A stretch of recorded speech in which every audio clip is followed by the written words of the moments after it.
premiumbeat.com.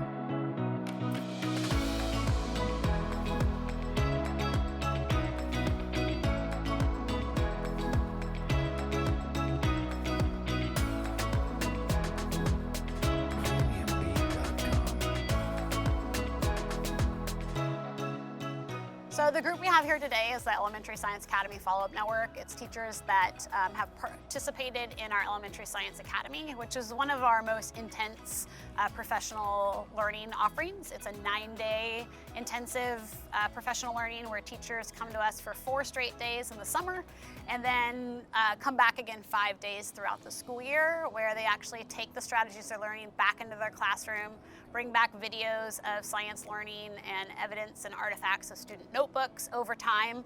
And so that experience really bonds them with each other, of being able to kind of open up their classroom, so to speak, with each other and share their learning and their students' learning with each other, and then being able to guide that learning and helping them know. I think one of the best ways to build relationships is to know that we don't know all the answers, and we are learning just as much from them, hearing how it's going with students in the classroom as they are from us.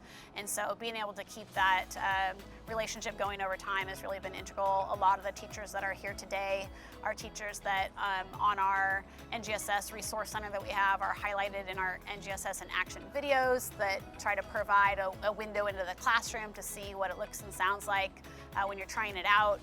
Some of them have great stories about implementing science notebooks, even though they were reluctant in the beginning with their English learners, and the written language capacity growth that they've seen from some students that were often marginalized in science. They've now become revered in the classroom as being able to explain their thinking and know way more than they could have expressed before. And so, you know, when you're learning something new, it's always nice to have a partner to do that with you. And I think that this series of professional learning provides that for teachers. Yes, I think professional development is one of the tools that districts and schools can use to help their teachers feel empowered to support all students in learning science. Science is often one of those content areas that teachers don't have as much experience learning themselves. And so to be able to provide a context for them in engaging them in some adult level science learning themselves builds their confidence in being able to turn around and provide that quality instruction for students as well.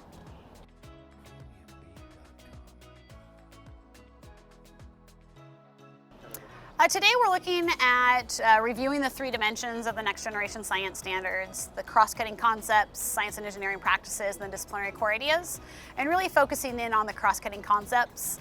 That's, for a lot of teachers, the newest part of what's different about the next generation science standards. The disciplinary core ideas, or the ideas that science ideas that students should be learning, have always been there.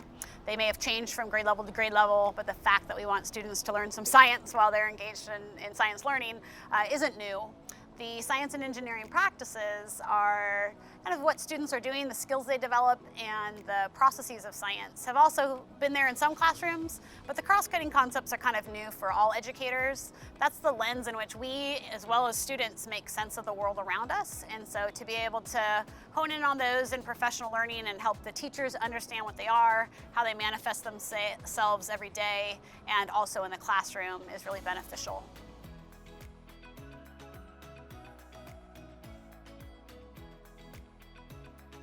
Well, I think what makes good professional learning good is whenever you give opportunities for teachers to do several things. One is, I think you have to immerse them in the type of learning that they want their students to have.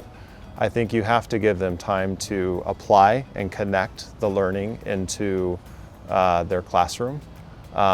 You have to give them opportunities to collaborate with each other and share with each other, because it doesn't always go well, and yet we can learn from all of those experiences. So I think that professional learning has to model the kind of learning that we want for students.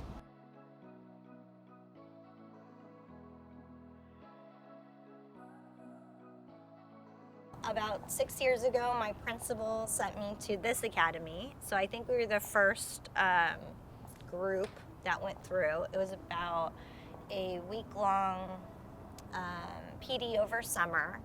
And then when I came back, then I got to apply some of those learnings within the classroom. But it was basically like a science boot camp for teachers. It was really hands-on.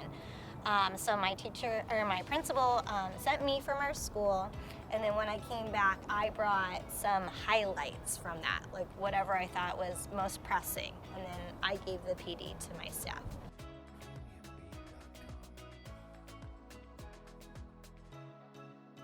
Part of my work every day is making sure that science is accessible to all students and therefore accessible to all teachers and educators within our systems here in San Diego County and beyond. We do a lot of statewide work as well to support the learning across our region and across our state to make sure that the next generation science standards are coming alive for students across the state of California.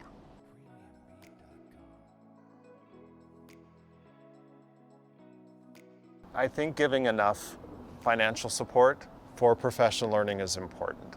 I think that it has to be connected to all the initiatives that are going on.